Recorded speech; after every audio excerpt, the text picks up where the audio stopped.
আসসালামু আলাইকুম। আগামী 21 তারিখ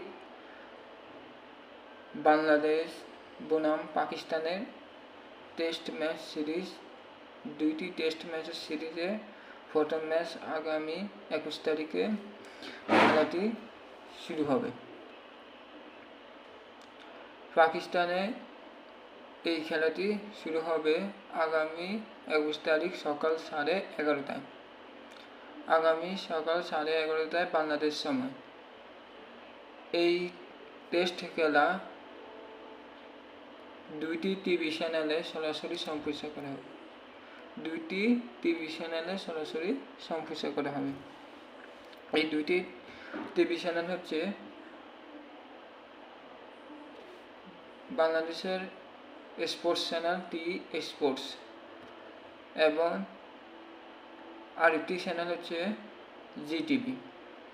অর্থাৎ জিটিভি এবং টি স্পোর্টস এই দুইটি চ্যানেলে বাংলাদেশ বনাম পাকিস্তানের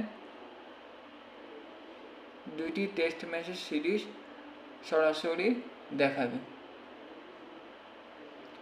বাংলাদেশে মাত্র দুইটি চ্যানেলে টেস্ট ম্যাচ সিরিজ দেখাবে, একটা হচ্ছে জিটিভি, অন্যটি হচ্ছে টি স্পোর্টস।